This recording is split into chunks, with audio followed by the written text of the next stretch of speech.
இப்ப நம்ம என்ன டாபிக் பார்க்க போறோம் அப்படின்னா எல்இடிமா. எல்இடினா லைட் எமிட்டிங் டயோட். இப்ப பாருமா, லைட் எமிட்டிங் டயோட் லைட்டை எமிட் பண்ணுது. எமிட்னா என்ன அர்த்தமா? வெளியில அனுப்புது. ஓகேவா? சோ அப்ப ஆரோ மார்க் எப்படி போட்டிருக்கோம்? அவுட்வர்ட்ல போட்டிருக்கோம். ஓகேவா? ஆரோ மார்க் உள்ள போட்டா நான் என்ன சொன்னேமா, ஆரோ மார்க் உள்ள போட்டா லைட்டை உள்ள வந்து வாங்கிட்டு நமக்கு வெளியில என்ன பண்ணுது? போட்டோ டயோட்னும் போது லைட் எனர்ஜியை வாங்கிட்டு எலக்ட்ரிக்கல் எனர்ஜியா அது மாத்தி கொடுக்குது. ஆனா இங்க என்ன அப்படின்னா நமக்கு லைட் எனர்ஜி வெளியில கிடைக்குது. அப்ப எல்இடின்றது என்ன அப்படின்னா இதுவும் வந்து ஒரு ஸ்பெஷலான ஒரு பிஎன் ஜங்ஷன் டயோடு தான். அப்ப நமக்கு இப்படி கேட்க சான்ஸ் இருக்கு. ஓகேவா? எல்இடின்றது என்ன டயோட்னு கேட்டாங்க அப்படின்னா அதுவும் வந்து ஒரு பிஎன் ஜங்ஷன் டயோட். ஓகேவா? சோ இந்த எல்இடியை நமக்கு எப்படி டோப் பண்ணிருப்பாங்க அப்படின்னா, டோப்பிங்னா இப்பதான் சொல்லியிருக்கேன். என்னமா டோப்பிங்னா என்னமா? இம்பியூரிட்டிஸ் ஆட் பண்றது பேரு தான் டோப்பிங். ஓகேவா? மாசு பொருளை செமிகண்டக்டரோட சேர்க்கறதுக்கு பேரு தான் டோப்பிங். ஓகேவா? எதுக்காக மாசு பொருள் சேர்க்கிறோம்? அதோட கரண்ட் கடத்துற தன்மையை அதிகரிக்கிறதுக்காக மாசு பொருள் சேர்க்கிறோம். ஓகேவா? சோ இந்த டயோட வந்து நம்ம என்ன பண்றோம் அப்படின்னா ஃபார்வர்ட் பயாஸ் கண்டிஷன்ல அது என்ன எமிட் பண்ணுது அப்படின்னா லைட்டை எமிட் பண்ணுது.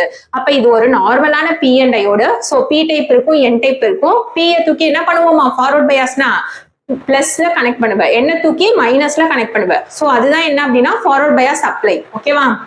அப்படி கனெக்ட் பண்ணும்போது நமக்கு என்ன வந்து வெளியில எமிட் ஆகுது அப்படின்னா லைட் வந்து வெளியில கிடைக்குது.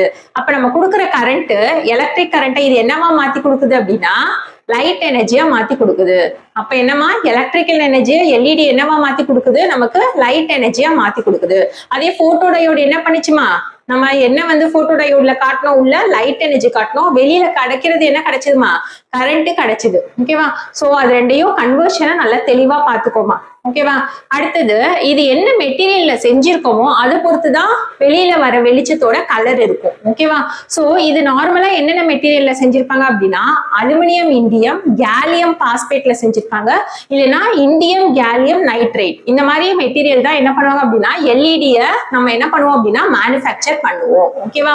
சோ எல்இடினும் போது லைட் எமிட்டிங் டயோடு, அது ஒரு நார்மலான பிஎன் ஜங்ஷன் டயோட் தான். இது என்ன கண்டிஷன்ல எப்போது வேலை செய்ய வைப்போம் அப்படின்னா ஃபார்வர்ட் பயாஸ் கண்டிஷன்ல வேலை செய்ய வைப்போம். ஃபார்வர்ட் பயாஸ்னா உனக்கு தெரியும், பி டைப்பை தூக்கி பிளஸோடையும் என் டைப்பை மைனஸோடையும் கனெக்ட் பண்ணோம் அப்படின்னா அதுதான் என்ன அப்படின்னா ஃபார்வர்ட் பயாஸ். சோ நம்ம உள்ள என்ன கொடுக்க போறோம் எல்இடிக்கு அப்படின்னா கரண்ட்டை வந்து கொடுக்க போறோம். அது என்ன வந்து ப்ராசஸ் நடந்துட்டு நமக்கு அவுட்புட்ல என்ன கிடைக்க போகுது அப்படின்னா லைட் எனர்ஜி கிடைக்க போகுது. ஓகேவா? சோ என்ன மெட்டீரியல்ல நம்ம மேட் பண்ணிருக்கோமோ அதை பொறுத்து தான் என்ன ஆகும் அப்படின்னா கலர் இருக்கு. அப்ப என்னென்ன செமிகண்டக்டர் மெட்டீரியல்ல எல்இடியை மேனுஃபேக்சர் பண்ணுவாங்கன்னு சொல்லிட்டு அதுவும் வந்து நம்ம தெரிஞ்சுக்கணுமா எக்ஸாம் பாயிண்ட் ஆஃப் வியூல. ஓகேவா?